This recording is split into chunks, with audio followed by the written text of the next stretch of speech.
welcome to the new world. I'm your host Muskan Sadnani, and today we have Lisa David Olson. Could you introduce yourself? Hello, Muskan. Thank you for having me on. I am Lisa David Olson in the USA in Minnesota. Okay, thank you so much. We're very happy to have you here. My first question to you will be, how did you get through your traumatic childhood, considering you were going through such a hard time even as a child, and how did you manage to look at the brighter things of life? Yes, I did grow up in a traumatic childhood home where my mother was an alcoholic who would physically abuse us. So that's the backstory. And my siblings and I would try and cheer each other up after maybe one of those rough nights. And so humor became a great escape. It was a way to cheer each other up and get through a tough time. And sometimes you could get mom to laugh, and then that kind of calmed a moment and kind of made it less serious. So humor became something that I was addicted to because of the outcome of the feeling of it, the levity of it.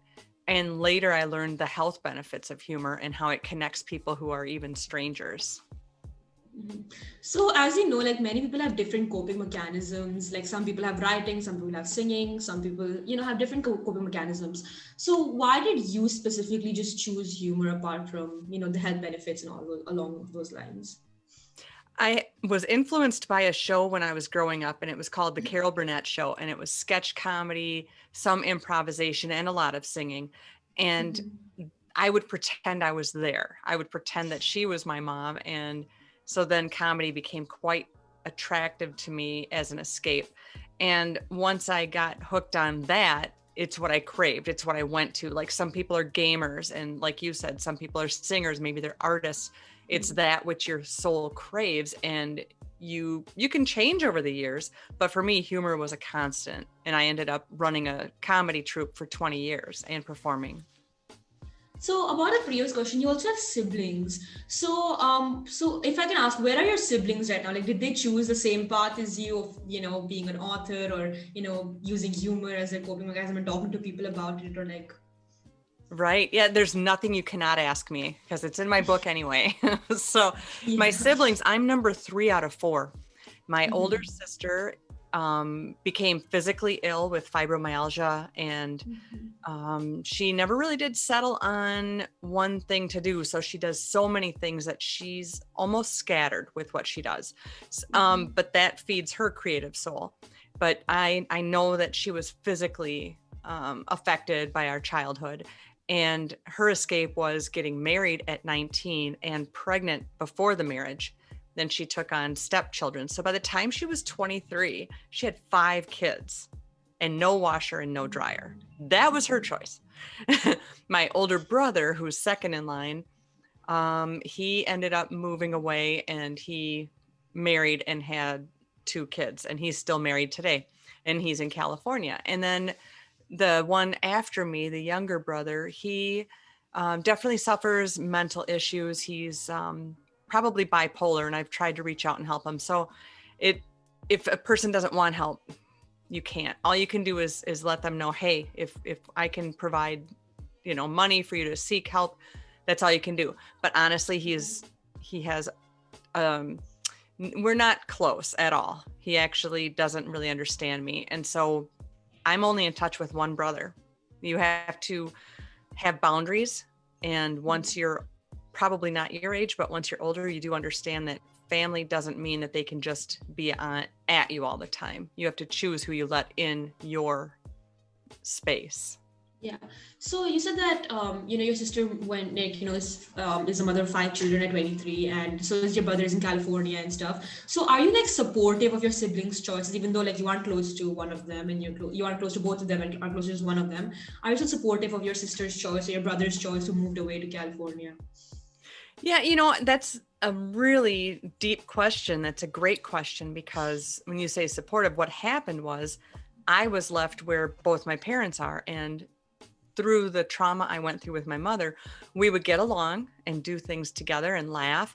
And then all of a sudden she would be drinking, and I didn't want that around I have 2 sons, and I didn't want that around my sons. So I chose, you get protective when you're a parent. And so I chose to distance myself from her as well. but then we'd have this back and forth times that we would be in touch. And I think I had some resentment that my siblings could move away and I had to deal with it. But then when I wrote my book, it's about choices, not excuses. I guess I chose to deal with it. So I'm one of those, I was the enabler, the third kid out of 4. You're kind of that in between. Is everybody okay? Has everybody got what you need? Every family has one. And I ended up with that role. Yeah. So as a whole, is your family still close? And do you feel close to like people in your family individually? Not at all. No, I was much closer to my comedy troupe because we would meet on the regular and there was trust there with comedy and working together.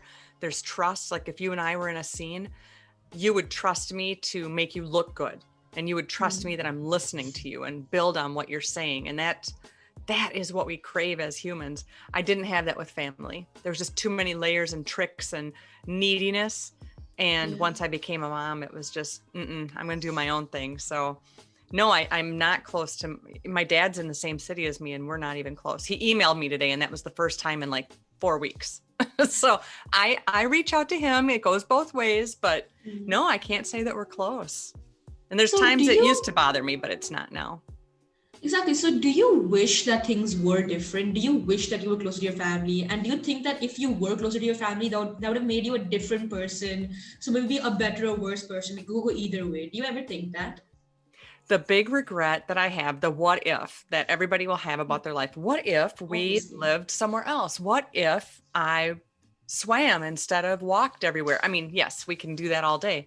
Yeah. When I was younger and went through all these traumatic experiences, I was very ill and I had mono. I even had, pneumonia at the same time. I missed a lot of school. My parents, and I don't want to sound like I'm blaming them, but they didn't make sure that I caught up at school. So I was floundering. I left school at 10th grade. And I feel like, what if I had a normalish family where there wasn't the screaming in the night or being pulled out of my bed to clean out the garbage can at 3 a.m? What if I had that kind of family that said school is highly important? And it wasn't, not to them. So I'm 55 now. And I think if it were nowadays, teachers notice this stuff. And that's what happened over Zoom and having classes over Zoom. Teachers were craving that they knew some of these kids needed them to make sure they were eating, to make sure they were clean. There's more than just schooling going on. Back then, it wasn't that way. You didn't get into people's business.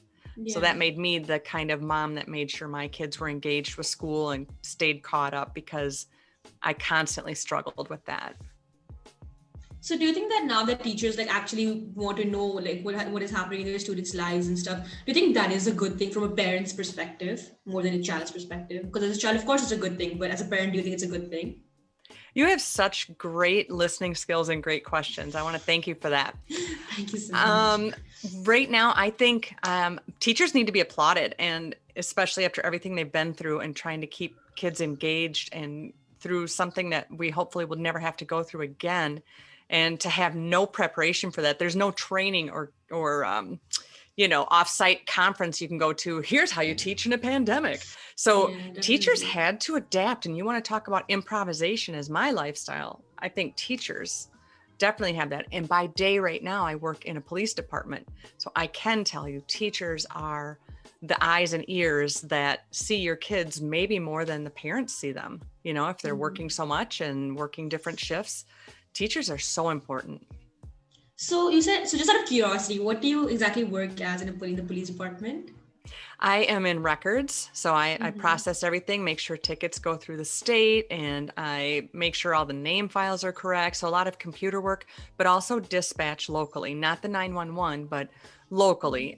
Today we dealt with animal issue. We're animal control where I live.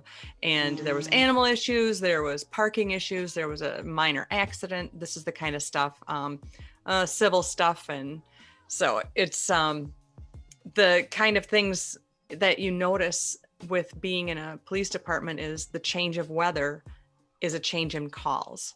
So right now in Minnesota, it's hitting 90 and it's humid. Look at this curly hair. It's humid. So it's with that comes the neighbor issues. And especially now that people are outside again and talking again. So it's kind of funny. You can really catch patterns. Like if you've Yeah. heard a full moon makes the emergency rooms, busy. If you've ever heard that for hospitals, it's like that. Definitely. There's a pattern of weather and a pattern with people and what their calls are. Okay, so now that you're a mother, do you and your sons like have an open conversation about your past and what happened to you, and what, like, do you guys have a conversation about it, and what exactly do you Absolutely. tell them? Yes, when they were younger, I feel like they were around 8 and 10, and I did have an open discussion. We've always been very, very like that. We call ourselves the 3-pack, and we have matching tattoos. It's kind of crazy. They're 23 and 25 now. Yeah. When they were younger, we didn't get tattoos then. When they were like 8 and 10, I had an open discussion about alcoholism on my side of the family. I didn't tell them all the details about my mom until they were older, because I didn't want them feeling sad for me. I didn't want to be a victim, and because I'm not. But I did want them to know about alcoholism in their families on both their dad's side and my side. And I wanted that in their heads from the get-go, because kids can drink early on. And I wanted them to know that there is going to be something in their body that they're going to have to learn to deal with. So just another personal question I want to ask, because you go through so much so much trauma in your childhood, you actually because those create some like trust issues or commitment issues or abandonment issues, which you just create, you can't help it. So how did you get past them in romantic relationships specifically? Well, I'm on my third husband, if that means anything.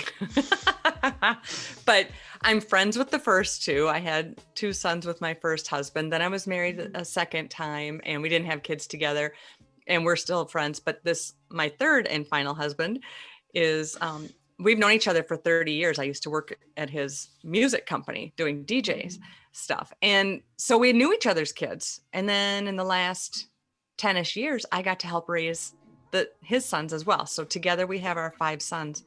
I think for me, a huge issue is trust. And if I think you're lying at all, or I think you're snowing me, or I think you're not exactly being real with me, I don't have time for that. And it's not a good way to be. So I work with that. I do have a therapist. I do that on the regular, and I recommend that for people. You can't fix yourself. I have anxiety. I have fight or flight issues, if you're familiar with that if you can't handle something, you're out of there. If you've ever had that feeling, you're in a store and all of a sudden you're like, I got to get out of here, or you're talking to somebody and you're just overwhelmed. So you have to learn different ways to deal with that. Deep breathing, take yourself out of it, always exercise on the regular to keep your body in shape and keep your adrenaline going. Okay, great. So after all that you've been through now, at this point of time, what does family mean to you? Family is that person you would call if you felt down and just needed to vent. And family is the person that you could sit with your back to and not worry about what they're doing back there. That's what it is to me. Trust. It's trust and who really knows me and hears me.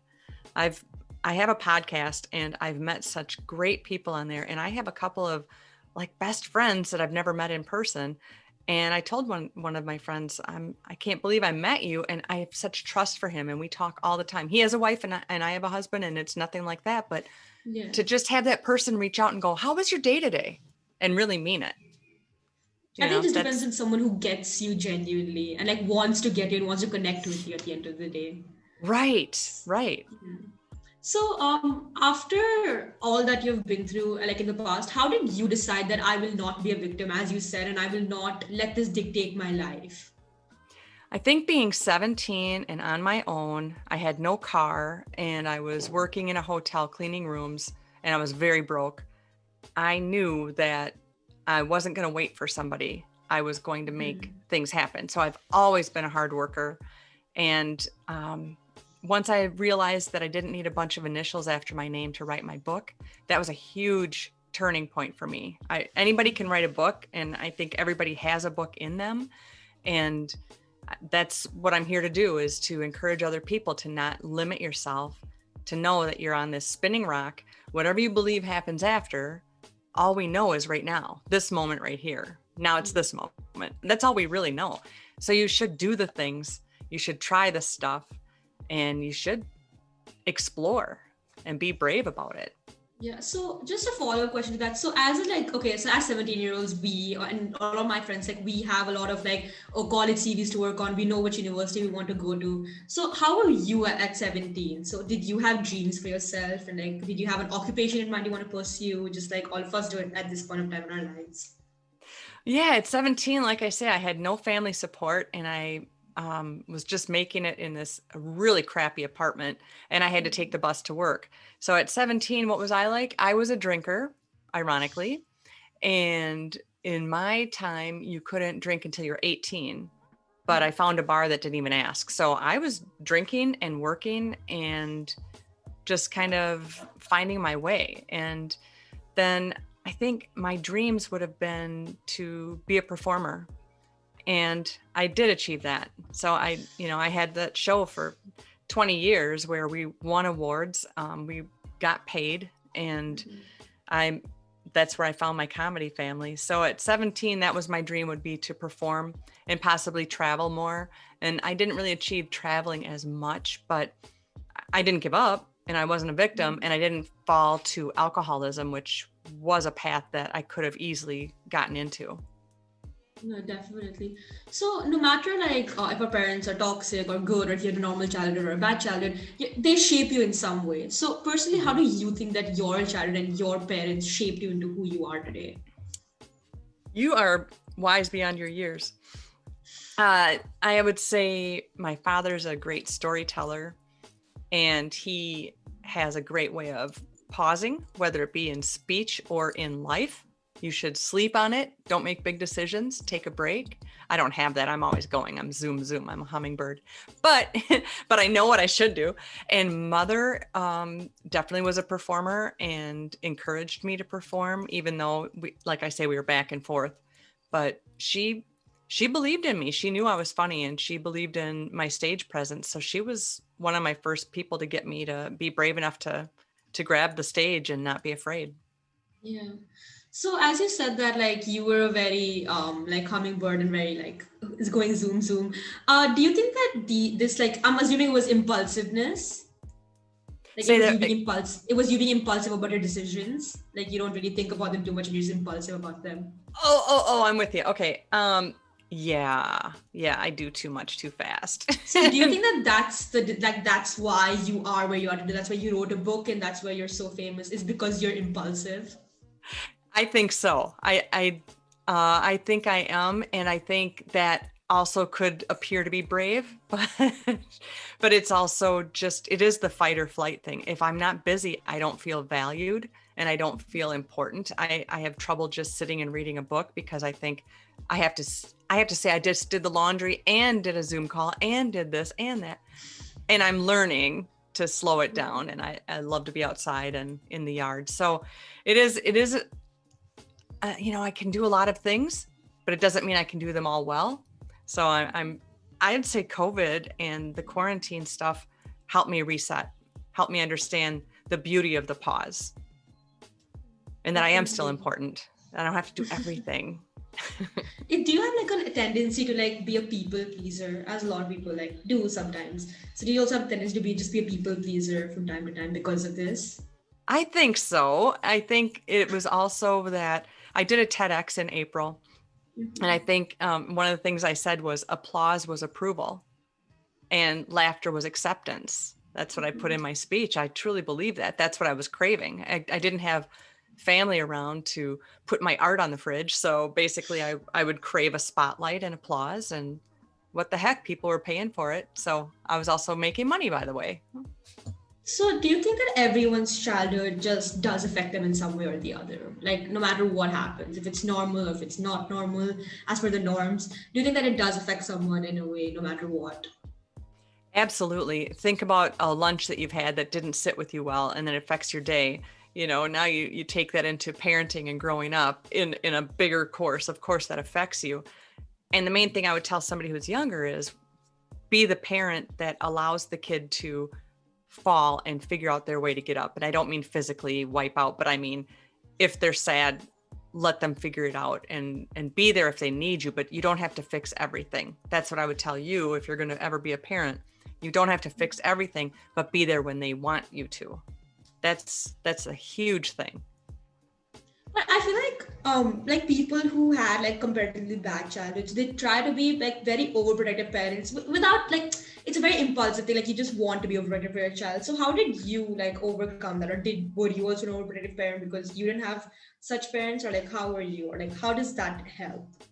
Yes, I definitely overcompensated in the way that I would make sure that their homework was done, and I would overcompensate in, feelings and all these things. And what I learned is boys have a period too. They just don't bleed. Once I figured that out as a mom of boys, because I call it the rage. They have those moments of, they have these feelings. Well, imagine all the hormones and testosterone is, figuring its way out. Yeah. So once I figured that out, because I have a karate background, I'd be like, go in your room and punch your pillow, run around the block, go take a shower. You don't have to put reason to it. That's the main thing I would teach my boys is don't put reason to your sadness. Just try and get up and work it out, because I didn't want them to fall into victim sadness or any of that. But I also was not the helicopter parent. I don't know if you're familiar with that phrase where they're just, are you okay? Did you finish your peas? Is everything great? But I did make them open up their backpacks, and I didn't let them just sit, and let's make sure we're not missing anything. So because schooling for me was so flipped upside down, I didn't want that to happen to them. So as a parent, did you ever feel like you weren't doing enough, or you were doing too much? Like while your kids were still like 17, 16, did you feel like you were doing too much, or like, oh, I'm not doing enough for them? Yes, I stayed married too long the second time. I wasn't happy in that marriage. We were friends, but it wasn't husband, wife to me. And I stayed in that too long because I thought maybe I would lose my house. I needed his money as well as mine. And that I regret, because they didn't feel close to him as a stepdad. They weren't close. And during that time, I think I could have done better just on my own with them, but money scared me. And so that's a regret for me. But I know that they had a happy childhood and they could sleep in the night. And as simple as that sounds, I still have trouble in the night.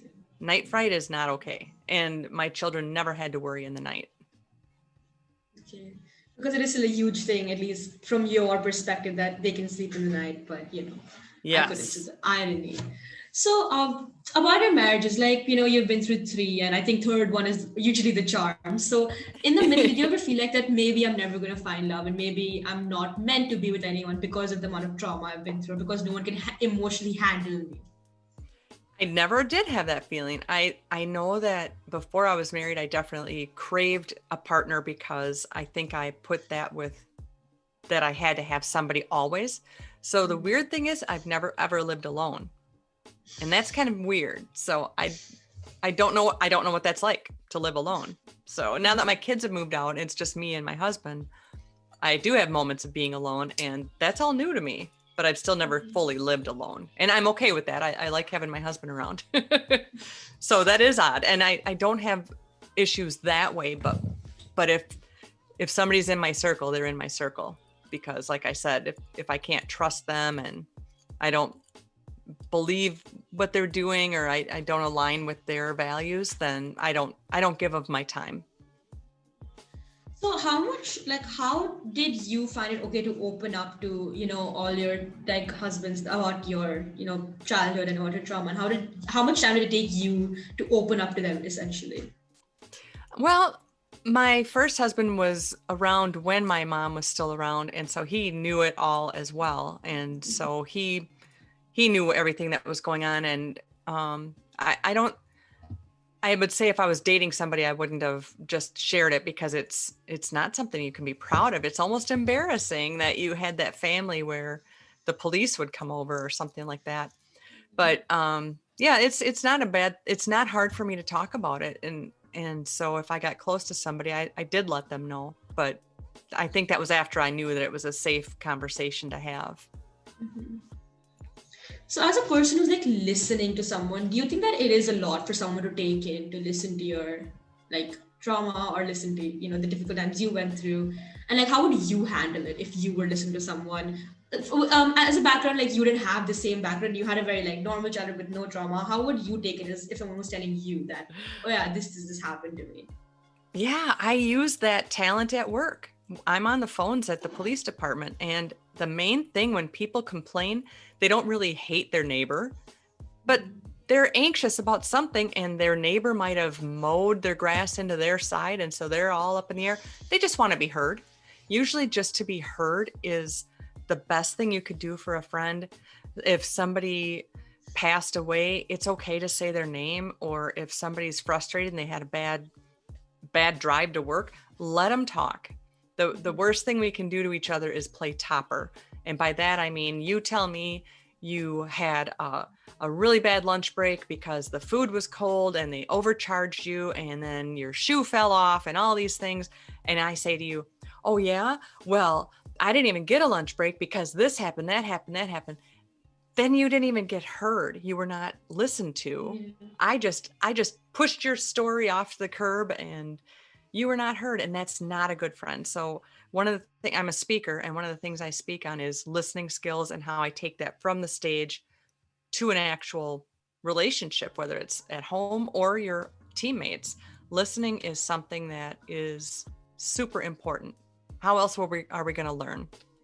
Yeah. So why do you think people do that exactly? Why do you think they push other people's story off the curb, and why do you think that happens in general? I think it's just, I want to be important. And you reminded me of a story. So I'm going to tell you this story because my story is so great. And really it's not very good. When somebody does that, you don't feel like you were listened to. And we would tease my mom all the time that she wasn't pausing to listen. She was waiting to tell her story. She wasn't listening. She was waiting.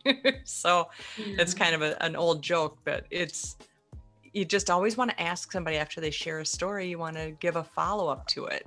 I think that's what makes me a pretty good podcast host as well. Like you're doing, you have these follow-up questions. That's not just for podcasts. That would be for you talking to your parents or somebody talking to their kids. Let them be heard.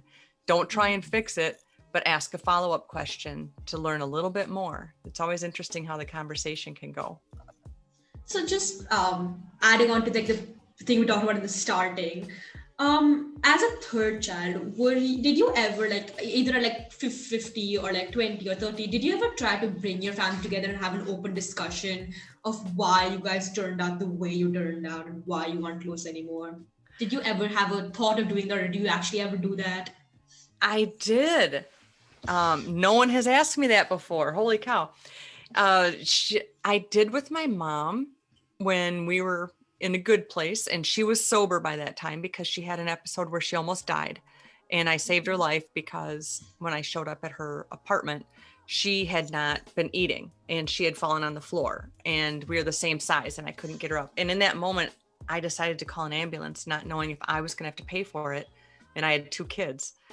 And I did call an ambulance and she nearly died. And so that's when she got sober because she was in the hospital. It's not like you can get a beer.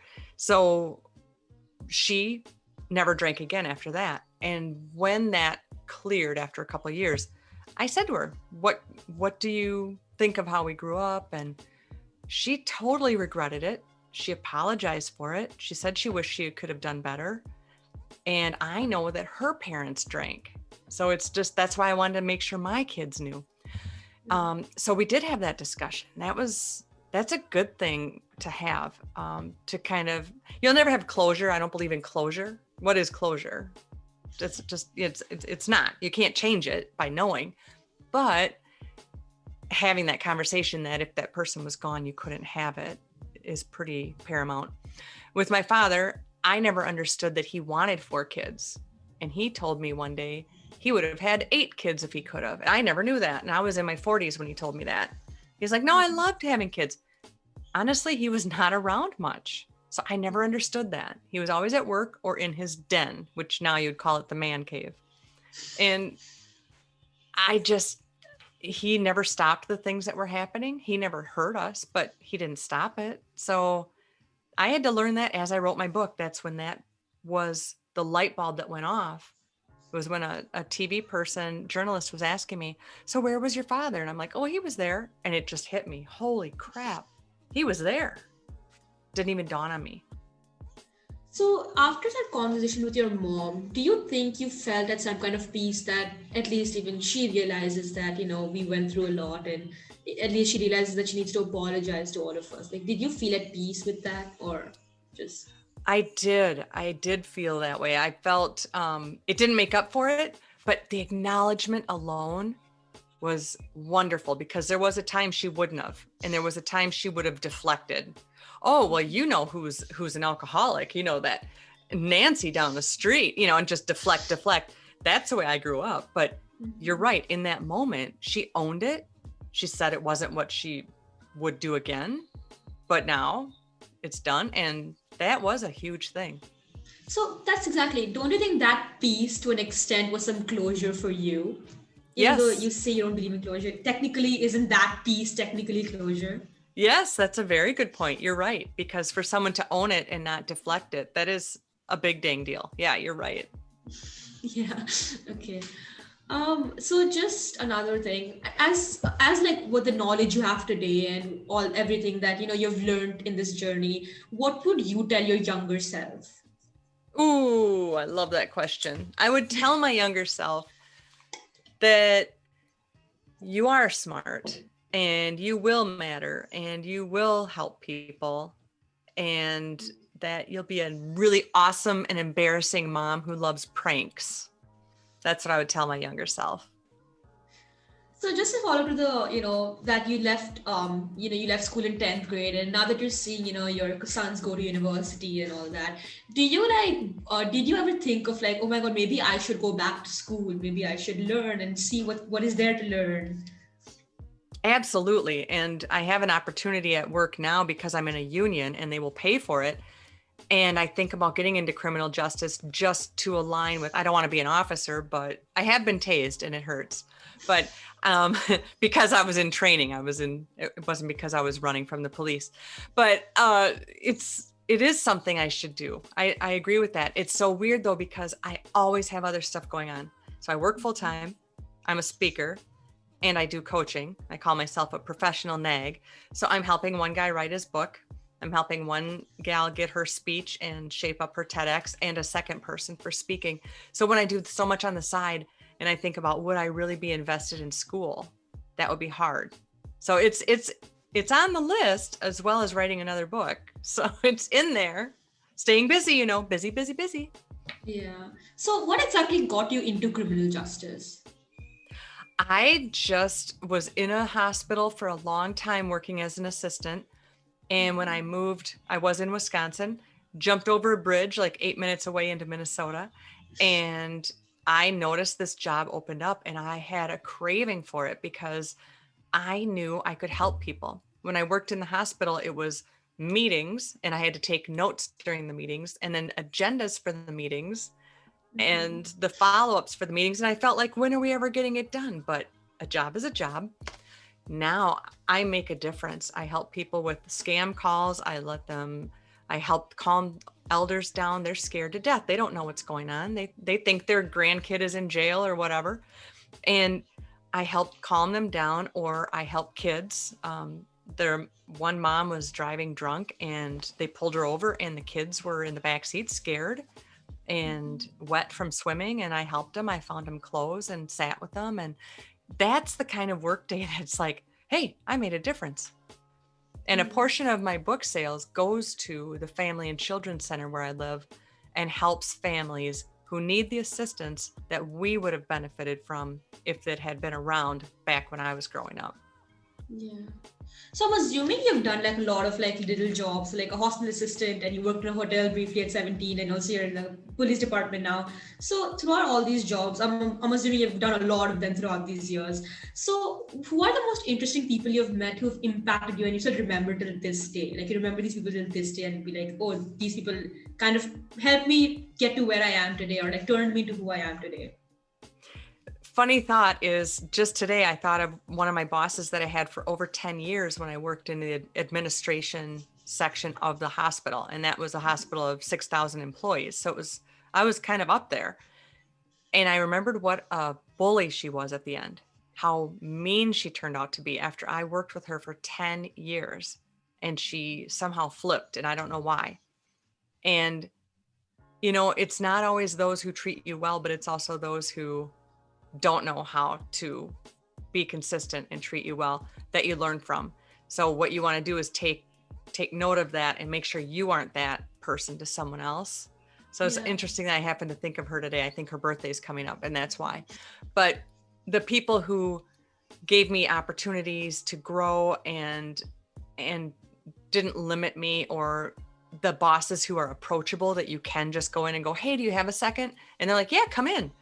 Those are the people that want to hear your ideas. And when you're a worker, you want to go in with an idea, not a problem.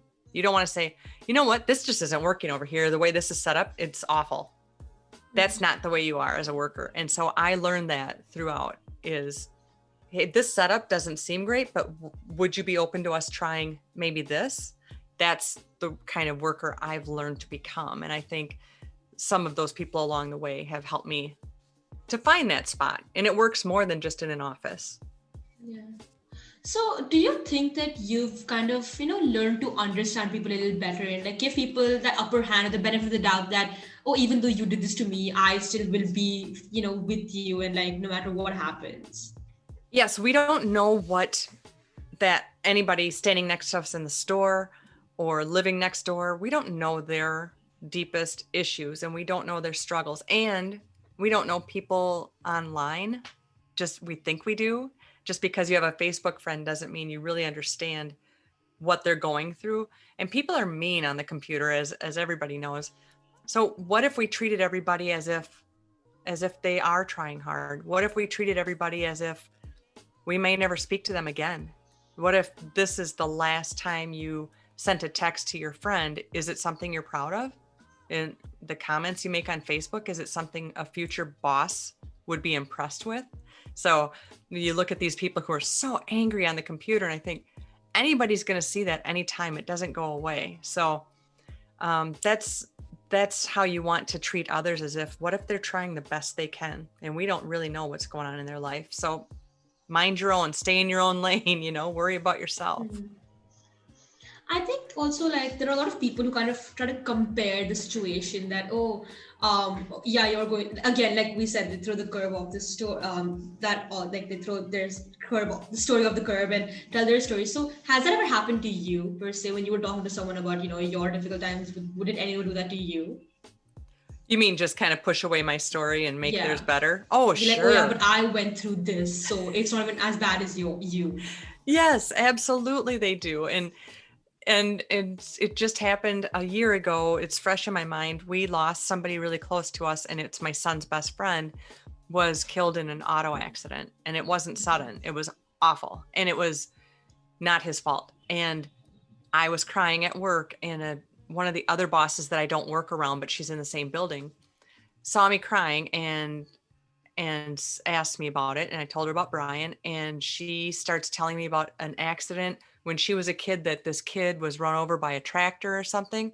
And I just stared at her and I cried, and I let my tears fall. And I didn't, how usually if we're crying, we're kind of like trying to hide it. No, I just faced her and let my tears fall. And I said, you're not helping me right now.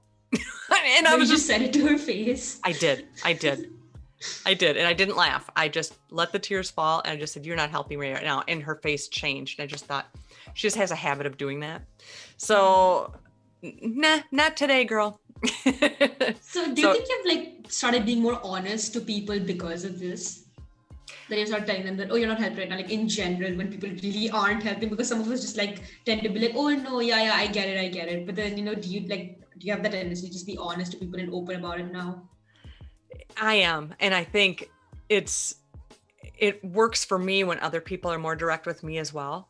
I had a buddy that we were estranged for a while because we almost got competitive with our work or something like that. And all of a sudden we got back together and we could talk about it. And that was wonderful to be able to say, well, when you said this, that hurt my feelings. And I was able to say, I could see that. I owned it. Like, we've talked about, I owned it. And then said, I could see how you meant that you took it that way, but I meant this. Just talk it through. And maybe you're not going to remain friends. At least you tried. You're not always going to have the same friends. And it's harder to break up with a friend than a lover. Because a lover, Definitely. you can be going, this isn't working for me. I want a divorce or I want to break up. And I'm not saying those are easy, but try and break up with a friend. All those feelings and stuff. Ugh.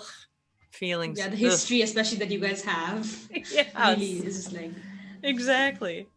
Like just following up to the question, like with your that you confronted your mom and you talked to her about it. Have you ever tried to do that with your siblings? Again, being the third child, you have that like, tendency to people please. So, like, have you ever tried that with your siblings also? That I think we shouldn't be like how they were, and I think we should be closer as a family or something along those lines.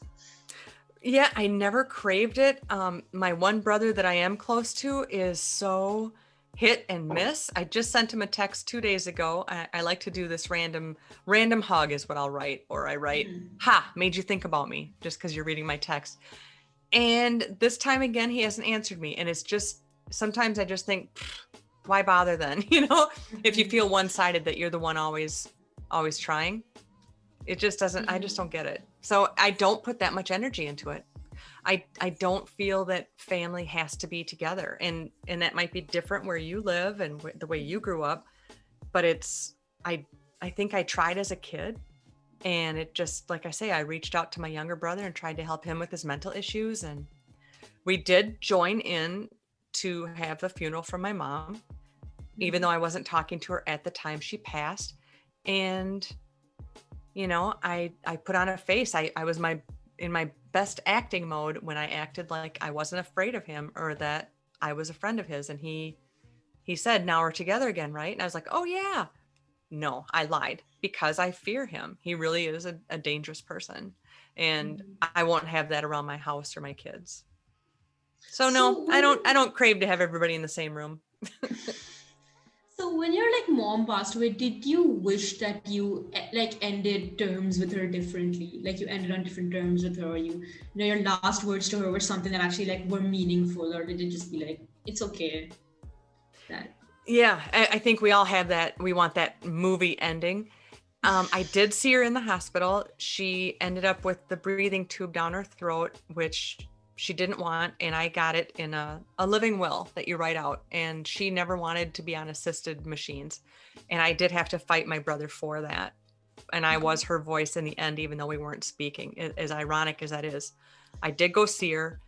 And I knew from her eyes, because she couldn't speak, I knew from her eyes that she knew who I was. And she like smiled and she kind of looked curious like this. I said, "Oh, my glasses, they're new." And she just went like she didn't like them.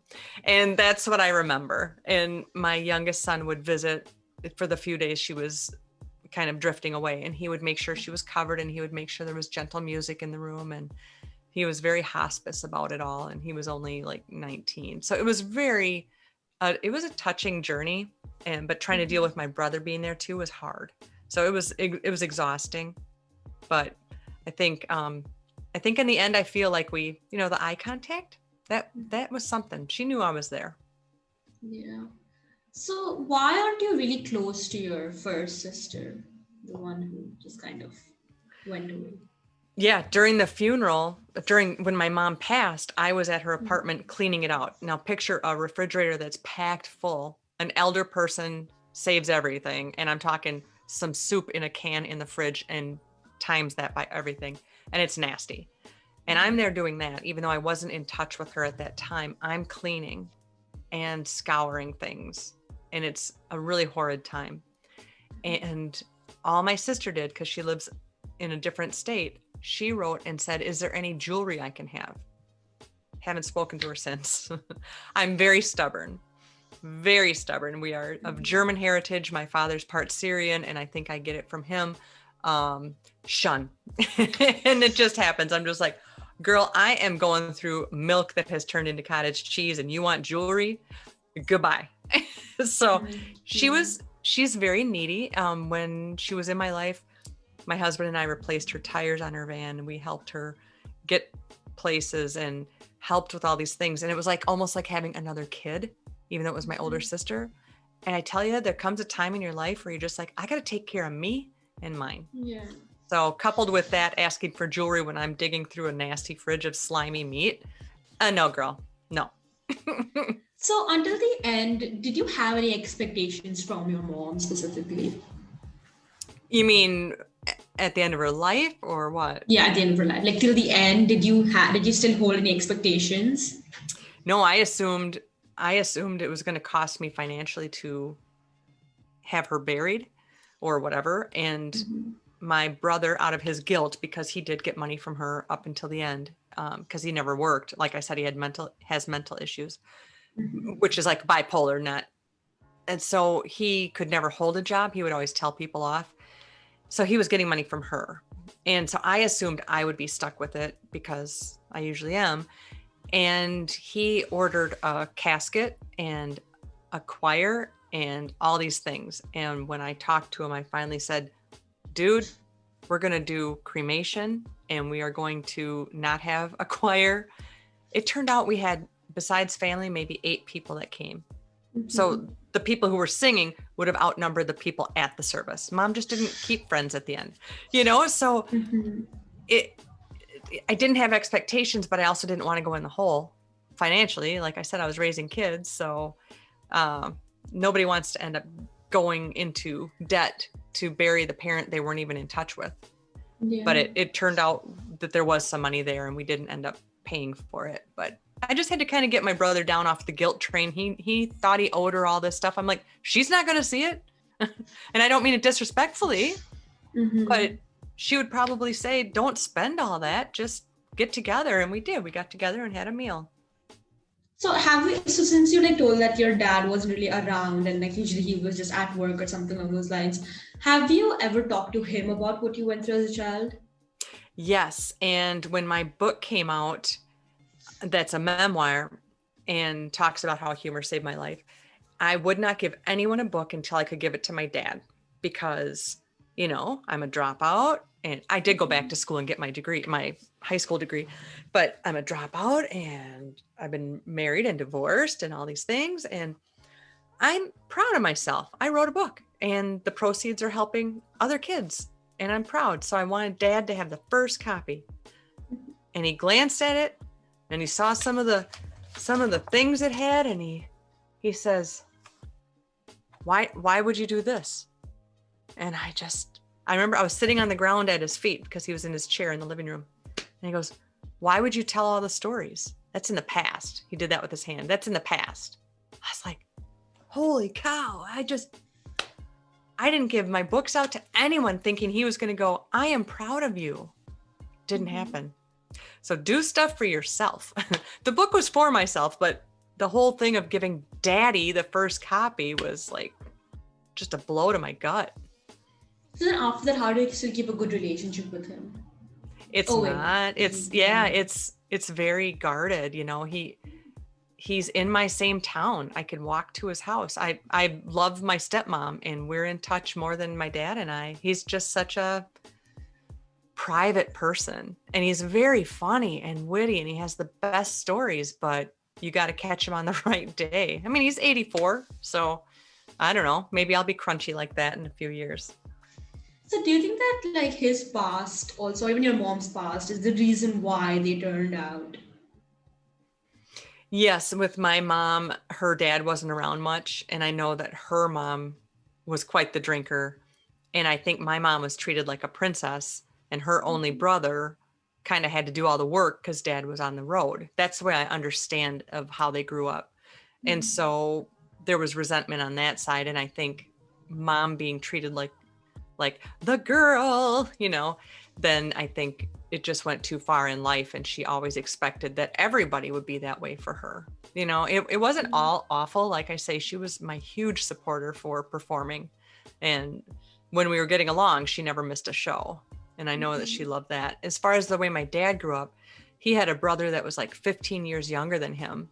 And growing up in a Syrian and German home is very strict and very serious and such. So yeah, I mean, obviously we are who we are because of where we came from and our past matters and it's who we are.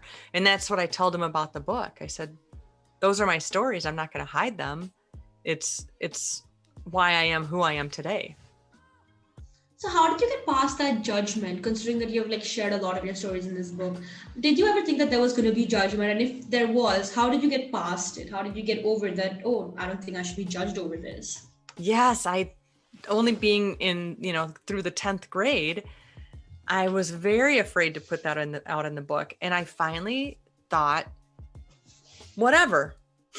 I just was like, it's so funny that once I did write it, it didn't matter. And, oh, she's divorced, and oh, she did this. But you know what? I did a lot of good things along this path of mine. And what's interesting is what you think matters to others, they don't care. They're so wrapped up into their own worries and their own stories that thinking about you and your stuff, that's all on you.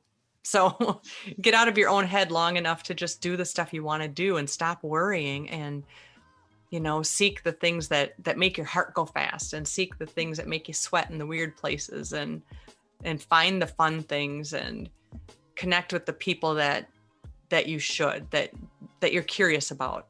Learn from other people, because holding back, that could be a regret when you're older. Mhm.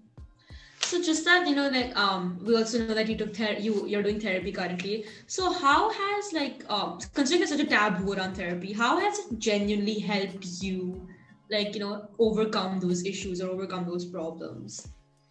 With my anxiety and my night frights that I still have, therapy has given me somebody that I can talk to that doesn't have to be in the room with me later tonight at dinner or something. A therapist is that person you can trust, and you can tell them anything, and they can't tell anyone about it unless you say you're going to hurt yourself or someone else. Yeah. And it's such a nice release and event. My husband's great with that. But then once you say it, then he, you can only tell him the same story so many times. But with a therapist, you get tools to work on things, and tools like breathing exercises, or seeking art therapy, or encouragement to write. And I podcast, but when we lost our friend Brian, I couldn't do anything. And I shut down for a while. And when I talked to my therapist, I felt like I was a failure because I wasn't doing 3 jobs and performing and writing and podcasting. And she said, but you shouldn't do it if you don't feel it, because you're not going to do your best and you're not going to have fun. Why don't you let yourself take this time to just feel the feelings and get through it? And that was so helpful to me. It was permission, basically permission to not do everything. And I needed that. It was great. And the breathing exercises helped me at night, and anybody can learn those online. It's called square breathing. Some people benefit from meditation or habits in the morning, or writing grateful things in journals, or writing the crappy things and then throw it away. There's so many great tools out there once you find the right therapist. And there is a lot online you can find to help you too. Mm-hmm. So, when your book came out, how did did you tell your siblings about it, or did they just find out online? And how did they react, if you know, or how do you think they would have reacted? I think my sister bought a copy, but I don't think anybody else really said much about it. When I was having my book signing and it was on TV and everything, I was lucky enough to have great coverage. My brother, my younger brother that has the issues, was actually threatening me, and he was calling all the TV stations and telling them to not cover it. So his mind he was manic, and all that was happening as I was trying to get to my event. So it was a very hard time for me. And all I could say was, it was embarrassing, because I had this TV journalist say, I just want to let you know your brother has been calling here nonstop telling me that we shouldn't be at your event and stuff. And you have to explain, he's manic, he's not right. So I called the police. That's not what you want to do for a book signing. Yeah. But my family was around me. My sons were there, my stepsons were there, and they were going to make sure I was safe. And he never showed up, and he ended up apologizing through the police and said he was in one of his manic episodes. But that would have been nice if that didn't happen. And I told him, read my book. You'll see that he thought I was putting down Mom, that I was just totally slamming her, and I didn't. I just said, read my book. And I said, you write your version. I've got mine. You write yours. I'll buy it. but he Yeah, didn't. definitely. And we all have our own version of the story. You and I could talk about this session of this podcast, and my story is going to be one way and yours is going to be wrong. No, I'm kidding. You're going to have your version and I'll have my version, because that's, if we were, if we were outside sipping iced tea, we're still going to have different things that we saw and noticed and heard. Yeah. So as a child, like which sibling did you think would make it in life? I'm assuming that, you guys were at a point of time, you used to talk to each other and were close, like as kids. So Yeah. who did you look at and be like, oh yeah, this sibling's gonna make it in life and I'm gonna be very proud of them? Oh, yeah. Cool question. My sister is brilliant and definitely had a lot of things aligned in college and things like that. But the fact of her getting pregnant and then married and then raising these kids really changed her path. And she's very smart with computers and did do well at a company with computer operating, but her fibromyalgia stopped her from being able to be in an office all day. You look at today and people can work from home and set their own hours, but 25 years ago, that was unheard of, just unheard of. So she had the chances and it didn't work out. Now my second sibling, my brother that I get along with, is a great teacher, and his kids are brilliant as well, and his wife is just a sweetheart. They're both teachers, and so I knew he would do well. I always assumed my younger brother would do well with like machining or plumbing or electrical. I thought he would do something with his hands, and he just can't work for anyone else. And I don't know to this day if he's getting help, but I tried. Well, now that you've made this like your thing, that this has helped you develop humor and stuff. So when your siblings did find out about this, that you were a speaker and you were a comedian to an extent, and TEDx and all that, what did they tell you? Did you think that you're being ridiculous, or it's never going to work out, or like what happened there? No, I've never gotten much feedback, and even with the TEDx, and it's so funny. It hasn't been published yet. It'll be published in later July, but they still know about it. I'm sure they can see my social media. I'm not exactly quiet about it. And, I do as much speaking and workshops as I can get my hands on, because I just love being around people and interacting. But it's funny. No, I haven't heard anything from my siblings. In fact, my dad hasn't said anything about the TEDx. So what you do from that is you do things for you. And my sons are incredibly excited when I have something going on. They both were excited about this podcast today and wanted to know all about who I was talking to. And they're very invested in all the things I'm doing. And I still am doing it for me, but I love that they want to know what's going on as well, and that they have interest. And my husband is one of my biggest cheerleaders. So as you can see from this pattern of questions, the family chooses to be on the outside, and I don't really know what that is, but what that's taught me is I'm doing this for me and for my kids. So we know that you've written a book, at least like our team knows that, but for the listeners, can you just give like a little details of some summary or details of your book? Yes, it's called Laughs on Rye, and Rye is spelled W-R-Y, and it's an improviser's memoir, and it's living a life of choices, not excuses. And a portion of the proceeds goes to a family and children's center to help kids that their families might need intervention and some help. And it talks about my ups and downs. You might hear about how I was hit with a belt because I came home late, but then also another story is going to be about pranks. I adore pranks. I love scaring people. I just did it again today. And it's just something that I love to do, is play with people and surprise people. And a project in bravery is in my book, and it's all photos and also on my social media. And it's called Serious Selfies with Strangers, where I dare myself to go up to people that I don't know, and we take a selfie, and you can't smile. So it's this layer of weirdness. And I did one 2 days ago. There was some workers fixing a sign at a store, and they're way up in that bucket, that big machine that has a bucket on top. Yeah. And I said, hey guys, and I asked them to do a serious selfie with me, and all they could do is laugh, because what a ridiculous thing. Some lady wants a picture with me, and she told me not to smile. Since we're a baby, we're told to smile. I'm picturing that's what's going through their heads. And so that's what we did. And it was kind of ridiculous. So that's what I encourage, is for people to interact, and you kind of make someone's day and find humor. I've got that book.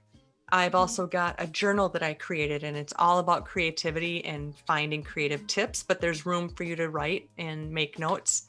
And that's called What Ifs and Why Nots. And it's prompts to just reignite stale ideas. If you are trying to write a paper for school and you just can't get your brain into it, move where you're at physically. Take your laptop or your pad of paper and go into your brother's room, or go into the living room, or go outside and experience different sounds and smells and temperatures, and see where your brain goes. Unplug from music and let your thoughts come in. I've just got lots of different tips that are from the stage, because I have an improvisation background, and that's what can help. So I have that journal. I have a comedy album that's all telemarketer calls, where I messed with the telemarketers and didn't let them give me their pitch.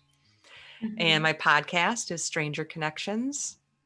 And I have a comedy group on Facebook that's just people sharing memes, and it's called Counterclockwise. And in like 4.5 months, I got up to 3,000 members. People want to laugh. We want to laugh. I think that's how people connect, essentially. Is if you can make me laugh, then I already like you as a person. That's right. That's right. Yeah. So just out of personal interest, you said you pulled a prank today. Can we get a brief of what it was and how it turned out? Yes. There was a sergeant talking to the chief, and his back was to me. And I have a spray bottle of water in a separate room, and it's marked water. I know it's not anything, no chemicals. We have everything clearly marked. And I walked up behind him, and of course, some places are going without masks now, but we're still very on high alert. If somebody coughs, you kind of freak out. So I came up behind him, and right as I sprayed the water on his neck, I made a sneezing sound. So it was shoo with the spray on his neck. And imagine the feeling, how nasty. And he turns, and I held up the water bottle, and he just folded his arms and looked at me. He goes, "You want to play with me? I can get some spiders." And I was like, I physically ran away. I was like, no. He knows my weakness. Never let someone know your weakness. Okay, so now our last and final question is a very classic. What is an advice you would want to give people who have bad family history or relations? Yeah, I think live your life as if this day might be it. And be bold and be brave. And my advice is to dare yourself daily, whether that means you put on shoes and make it to the mailbox, whether that means you schedule the appointment to jump out of an airplane with a parachute, or call an old friend and apologize for something, or call an elder that you haven't spoken to. Dare yourself daily, whether that means trying a new art, trying a new food, trying a cartwheel. Do something that makes you say, I did that. That was me. Nobody could do that but me. Yeah. Okay, so thank you so much for coming to our show. And this is Welcome to the New World, and we hope you tune in for the next episode. Thank you. Thank you.